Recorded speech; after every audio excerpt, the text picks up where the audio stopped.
Hello my friends, today I'm here to do my December reading wrap up and my general 2023 TBR. So let's get cracking. Let's start off with a little flip through of December's reading journal, see some of the kind of stats that we got through. Be prepared, some of it I haven't finished, like the page count that I read per day, and again just highlighting whether I read an audiobook, ebook, physical book each day. Some of those are left undone, I'll get to it at some point, but yeah, let's get into that.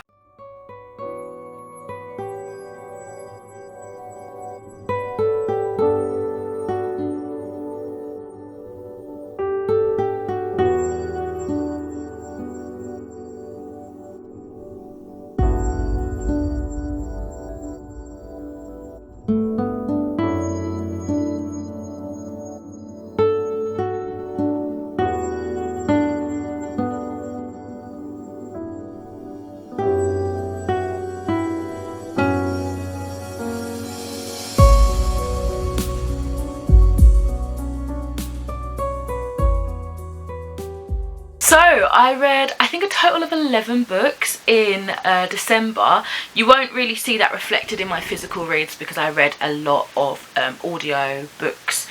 So yeah, let's get stuck into that. So the first book I read was part of a book tour, and this was from Hear Our Voices. They're the tour hosts, and it's for a book called Delicious Monsters by Lizelle Sambury.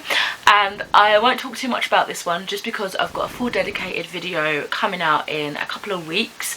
But please stay tuned to my Instagram as well, at Howdee-haie, for some more content when it's my turn for the book tour. But yeah, this was an awesome read, and I'm looking forward to sharing my thoughts with you on those days when it's my turn to talk about the book. Next up, I read a slightly older NetGalley e-audio arc. I finally got around to A Girl Made of Air by Nydia Hetherington. This one I gave a 3.5 stars. A lyrical and atmospheric homage to the strange and extraordinary. This is the story of the greatest funambulist who ever lived. Born into a post-war circus family, our nameless star was unwanted and forgotten, abandoned in the shadows of the big top until the bright light of Serendipity Wilson threw her into focus. Now an adult haunted by an incident in which a child was lost from the circus, our narrator, a tightrope artiste, weaves together her spellbinding tales of circus legends, earthy magic and folklore, all in hope of finding the child. But will her story be enough to bring the pair together again? So I think for me this one kind of suffered a little bit in its rating and general enjoyment from me not having physically read the book. The type of genre it is, some of the buzzwords that you heard in the blurb reading are definitely things that I know I would love and adore, and I just think I would have gotten more out of the experience had I physically read this.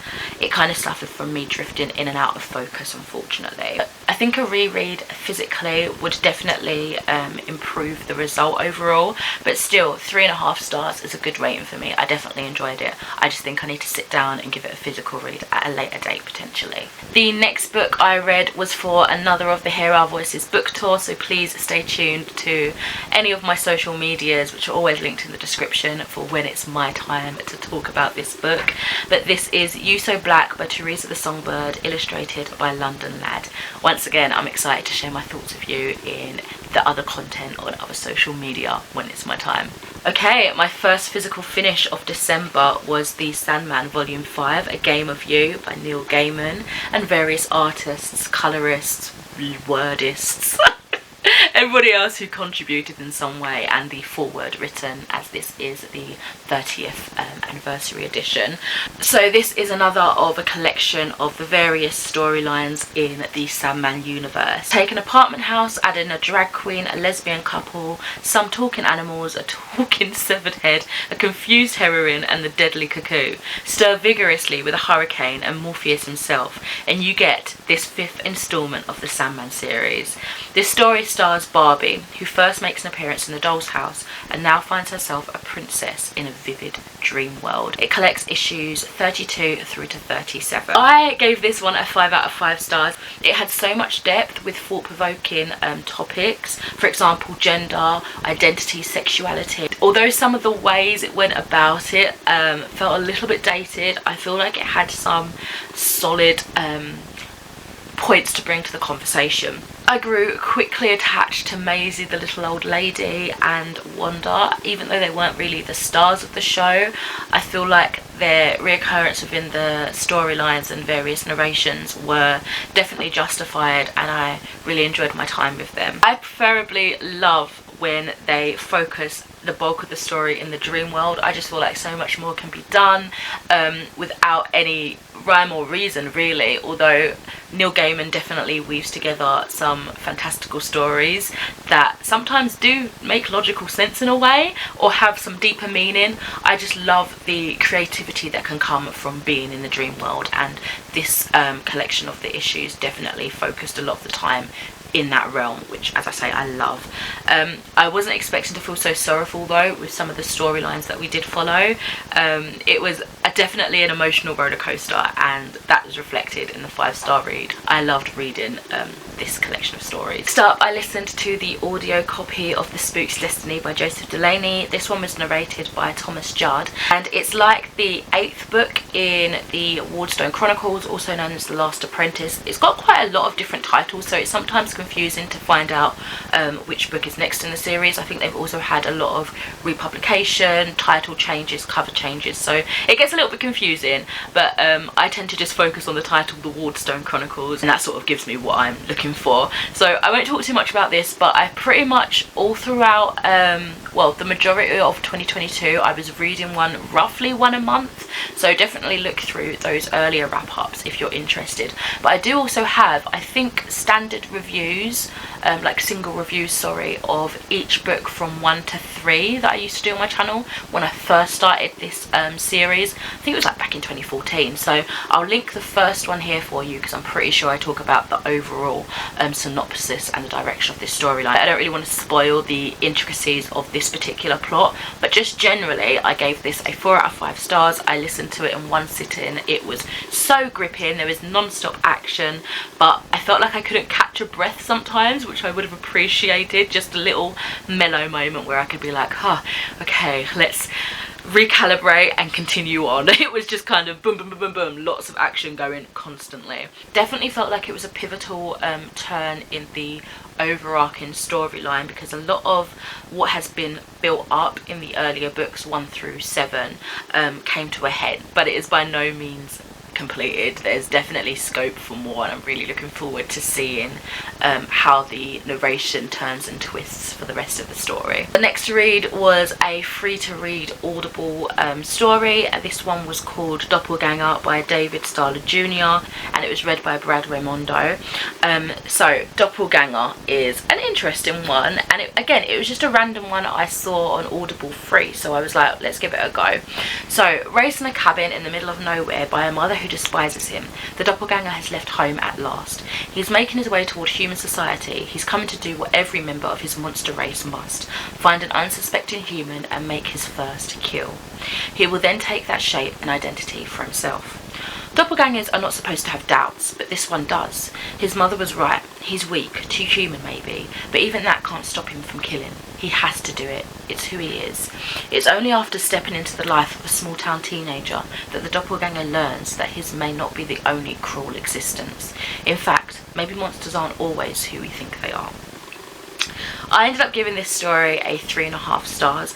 I want to just get off the bat that I hated the casual use of the F slur drop and the toxic masculinity all the way through. I felt like it just was unnecessary, but going past that, it did have me gripped constantly. I was pretty attached to the storyline and kind of just seeing where our character was going to go, who he would kill next, what he would make of this kind of takeover of a human existence. It was entertaining, but it definitely ended abruptly. I mean, I wouldn't mind checking out more of David Starler Jr.'s works. I'd probably, again, just stick it on for an easy to listen to read that won't take me very long to finish and get a bit of enjoyment out of it for a couple of hours. So yeah, that was Doppelganger.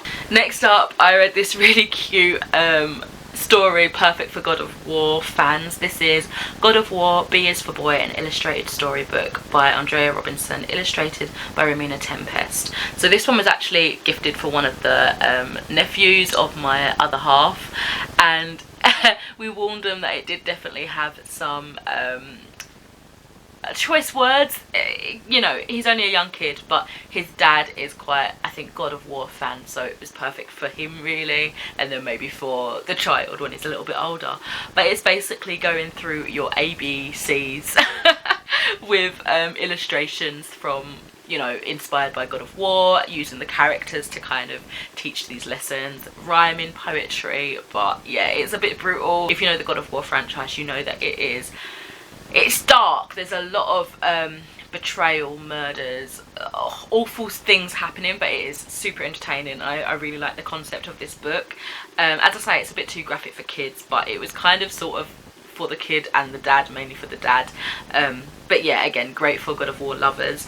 Illustrations were gorgeous as well. As I say, I gave that a 4 out of 5 stars. Next up, I listened to a Audible original story. This is The Ice Children by M.G. Leonard, read by an ensemble cast. I gave this one a 5 out of 5 stars. It was phenomenal, and here's what it is about. At the stroke of midnight on the dawn of December, the 5-year-old Finn Albedo is found frozen in a city park on a pedestal of ice. The doctor says his heart is beating, but no one can wake him. Finn's big sister, Bianca, suspects the beautiful sparkling book Finn got from the library has something to do with it all, but the mysterious book has vanished and no one will listen. As more children are frozen, Bianca realises she's running out of time. Is there a connection between the peculiar stranger wearing a top hat and the disappearing books? The search for truth hurls Bianca into a fantastical winter wonderland where all is not as it seems. Can Bianca remember her mission and find a way to save her brother and the other ice children before all their hearts are lost forever? It is described as a future classic with a powerful message at its core, and I definitely believe that. It was fantastic. It was such an amazing performance. I think the fact that it was an ensemble cast really made the story excel that bit further. It was proper like engrossing. I was like gasping. I was doing the dishes and stuff, and I was like as I was listening. It was such an immersive experience. It reminded me of the Ice Queen and the Halloween Tree and Northern Lights kind of all combined, but obviously it was its own thing as well. It just had elements that were familiar from those stories for me. Its kind of takeaway message was a gentle but thought-provoking conversation about global warming and what we can do to help our world, basically. I do have a quote for this one, and that is, when you opened the cover of a book, you stepped into another world, which I thought it perfectly summed up the experience of being a reader, and I loved that. I feel like I could get that tattooed. Beautiful. Next up, this is another book that I won't talk too much about because I had I think it was my first video of the new year actually, so I'll link it in the cards if you're interested. But this one was sent to me by the author, and it is An Incarnation of Shadow and Light by S.A. Christensen. As I say, not going to talk about this, but I absolutely loved it. I'll just leave it here. Check out the video if you're interested. Time for another audio book, and I think this was a free to read on Audible as well. Yeah, it must have been because I only get 1 credit and I don't tend to buy more throughout the month, so it must have been a free one. Anyway, unfortunately this one wasn't as great as the other ones I'd listened to throughout the month. It's Saintsville by Brittany Louise Taylor, narrated by Sophie Amos. Brittany is also one of the OG YouTubers, if you recognise her name. So what this book is about: Eve and Maggie Abbott are desperate. Out of money and options, they are forced to move into one very old house. It should belong to their dead grandmother, but the rent is cheap and the location is killer. The last sentence is a joke, unless you're into a middle of nowhere pipe and cows. Welcome to Saintsville. Population too small to matter.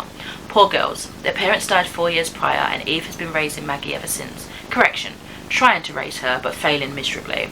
Attempting to adjust to their new surroundings, life becomes a boring routine of work and school until one fateful day. A moving truck preceded by a sleek black hot rod pulls up to the abandoned shack across the field. Out pour 5 brothers, attractive, tall, tattooed and lethal. But why are all their tattoos the same? What are the new neighbours hiding? And why does Eve have a funny feeling that this has something to do with her? Lock your doors, close your blinds, the clock is ticking, and the Abbotts, they're almost out of time. As I sort of touched on earlier, this was a bit of a miss for me, mainly because of 2 sort of main reasons. The first is that my time, I think, has sailed for this kind of genre, this type of storytelling within this genre. I don't want to say this genre full stop, but I couldn't get past the cringe of it. Some parts I was just actively like, that's just too much for me. And secondly, I really didn't enjoy Maggie's voice. The narrator just put on this really grating, irritating voice, and it didn't help matters at all. I wasn't really captivated by the story. I didn't really care about the characters, and then to top it off, Maggie's voice just really irritated me. So unfortunately I have no interest in carrying on with this. I think I've seen a couple of reviews where someone was saying it was like an up-and-coming series. I don't know if the author is actively carrying on with it or kind of just leaving it hanging, but I've not got any interest, unfortunately, in continuing on whatever comes next. Okay, so the last book I read was another free-to-read Audible novel, and this is a sci-fi classic from John Wyndham, and it's The Kraken Wakes, and it was read by John Sackville. Okay, so ships are sinking for no apparent reason, carrying hundreds to a dark underwater grave. Strange fireballs race through the sky above the deepest trenches of the oceans. Something is about to show itself. Something terrible and alien. A force capable of causing global catastrophe. I always end up enjoying Wyndham's novels so much more than I expect, so I feel like I should kind of add him to an author I should read more of. This is maybe the third book I've read so far. I can't remember the second story, but the first one I read was The Day of the Triffids, and I absolutely adored it. Funnily enough, when I put this on to listen, I recognised the author's name, but I didn't connect two and two and realise it was the same author that I've had such a good streak of reading from so far. So that was a pleasant surprise, actually, and it's just kind of spurred me on to want to read more from him. It was an incredibly engaging development in terms of the storyline. Although we had this major kind of sci-fi plot with aliens and stuff happening in the sky and the sea, I really enjoyed that there was also real life issues that added to the believability of the whole concept, and kind of make it like you still had, you know, those mundane issues, which obviously isn't nice for our characters, but to read from it just builds that likability overall and sort of believability, as I say, of the whole story. I also have a quote for this one, and it is, "A city is a sort of desert of birds and stones." So those were all the books that I read in December. Now we're going to move on to the books that I want to give a read in 2023. Some of these are buddy reads, some of these are just books that I am reading on my own. This is the reading journal that I'm going to be using this year. I did a haul a couple of months ago where I was showcasing some of the bookish goodies I bought off of Etsy, and in that haul I showed about 3 or 4 different reading journals, and I wasn't too sure which one I was going to go for, so I ended up going for this one. This is the My Book Journal by Poppy Loves London, in collaboration with Lucy Says I Do, and it's absolutely stunning. I'm pretty sure there's lots of different designs you can choose from, but yeah, I have a little flick through of all the different kind of pages and stuff of each reading journal if you would like to watch that video and have a little look and maybe choose your own one if you're still contemplating where to put all your bookish thoughts. So I'm just going to whiz through this list, not really give you much of a synopsis, because as I read them throughout the month you'll see all my thoughts and feelings and stuff. So a lot of these are trying to finish off some series that I've had for a little while, a couple of books in the series, maybe the final book, and some of these are completely new worlds that I'm about to explore. So we have Beck by Darren Shan, Empire of Storms, Tower of Dawn and Kingdom of Ash by Sarah J Maas, Courts of Wings and Ruin by Sarah J Maas, Deathbringer by Derek Landy, Sabrina, Path of Night by Sarah Rees Brennan, Rogue, Soldier and Legion by Julie Kagawa. I've also recently found that there's a 5th book in that, and I think I'm probably going to listen to that via Audible. Wilder Girls by Rory Power. 8 are all buddy reads. Yellow Brick War and The End of Oz by Danielle Page. The Gilded Ones by Namina Fauna. Daughter of the Moon Goddess by Sue Lynn Tan. The Dance Tree by Kieran Millward Hargrave. And potentially The Night Circus by Erin Morgenstern, and Jane Eyre by Charlotte Bronte. And those above are buddy reads with Katie Ellen's Bookish Adventure. And then a buddy read that's more like a book club is Frozen Charlotte by Alex Bell. Amy McCaw, the author of Mina and the Undead books, which I absolutely adore, is hosting a YA book club throughout the year, and the first book is Frozen Charlotte, as I say, by Alex Bell, which is part of the Red Eye series. I haven't read any books from that, but it sounds like you can pick up anyone within the sort of series and kind of just pick it up. And then again, back to books that I'm reading on my own for now. I don't know if anyone else wants to read them with me maybe, but we have Bitter by HardcoreCupcakeHailstorm, American Psycho by Bret Easton Ellis, Sadie by Courtney Summers, and a big one that I'm really looking forward to, I've got on Audible, is Babel by R.F. Kuang. So that is it for this video. A little bit about all the books that I read in December, wrapping up 2022, and all the books that I'm hoping to get to in 2023. But yeah, that is it for now. Thank you so much for watching. Let me know what your favourite book of last year was and what books you're really looking forward to for the new year. I'd love to know. But for now, I'll speak to you in another video soon. Bye!